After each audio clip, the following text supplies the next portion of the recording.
Hello à tous, bienvenue sur Yomel Tips, la chaîne qui vous parle de finances personnelles, d'investissement immobilier, de la bourse et du développement personnel. Alors j'espère que vous allez bien parce que le froid il commence à bien frapper à la porte, là sortez couverts.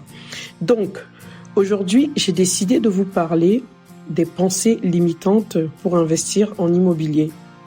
Donc, ces pensées-là, elles sont souvent liées à des croyances ou à des peurs ou des idées reçues qui empêchent de passer à l'action.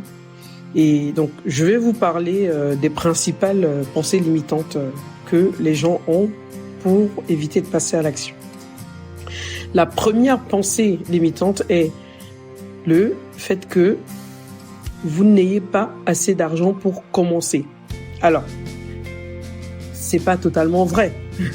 Parce que c'est possible d'investir en empruntant justement grâce à l'effet de levier de la banque. Donc la banque peut vous financer dans certains cas jusqu'à 110% du montant du projet si le dossier est assez solide. Donc des petites mises de départ ou des stratégies aussi peuvent vous permettre de faciliter cet accès à ce levier de la banque. C'est bien de se préparer souvent au début. En travaillant ces relevés bancaires par exemple. On reviendra dessus sur une autre vidéo. La deuxième pensée limitante, c'est le fait de penser qu'il faut être riche pour investir. Alors, faux. Beaucoup d'investisseurs ont commencé avec des revenus moyens ou modestes. L'immobilier peut être accessible avec un bon plan, même pour les débutants. Même les étudiants peuvent investir en fait. Il suffit d'avoir un CDI. Et il y en a qui en ont. Donc, la troisième pensée limitante, c'est de penser que c'est trop risqué. Alors, le risque est souvent surestimé, parce que avec une bonne étude de marché et un financement qui est adapté, et ajouter à ça une gestion rigoureuse ou peut-être déléguée à des professionnels, ça permet de limiter les risques. La quatrième pensée limitante, c'est de se dire je ne connais rien à l'immobilier. Bon, comme dans toute activité, pour investir en immobilier, on se forme, on apprend, on lit, on s'entoure de personnes qui l'ont déjà fait ou de mentors. Donc, je pense que ça, ce n'est pas du tout une excuse. La cinquième pensée limitante, c'est le fait de penser que le marché est saturé ou trop cher. Alors, c'est vrai que certains marchés peuvent être tendus, mais il existe toujours des opportunités, même dans les zones les moins prisées en fait. Il faut aller en province par exemple, il y a de belles opportunités. Il faut juste savoir, ils vont identifier celles qui sont rentables et les secteurs qui sont émergents. Ensuite, la sixième pensée limitante, c'est de se dire que la fiscalité est trop complexe ou trop lourde. C'est vrai qu'il existe des impôts sur les revenus fonciers, mais aujourd'hui, on a plusieurs dispositifs qui permettent d'optimiser la fiscalité en immobilier. Donc, il suffit de trouver la bonne formule, le bon régime qui nous permet d'optimiser au maximum. La septième pensée limitante, c'est le fait de se dire qu'on n'a pas le temps. Je n'ai pas le temps. Alors, c'est vrai qu'investir, ça peut être chronophage au départ, mais avec une bonne organisation, de l'aide des professionnels, c'est possible de déléguer la gestion, en fait, de ces biens-là. Ensuite, on a la huitième pensée limitante, qui est de se poser la question, et si je n'arrive pas à louer?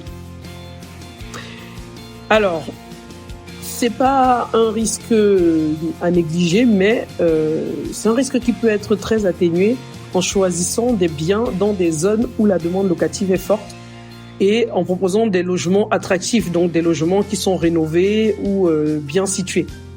Donc, c'est bien de bien choisir le logement sur lequel on décide d'investir. La neuvième pensée limitante, c'est le fait de se dire « Oh, je vais m'endetter pour des années ».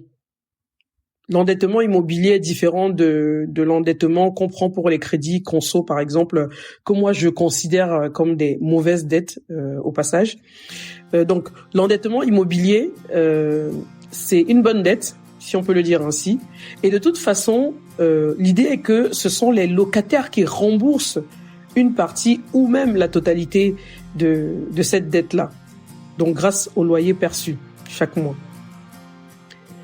La 10e pensée limitante, c'est de se dire « je vais perdre de l'argent si le marché baisse ».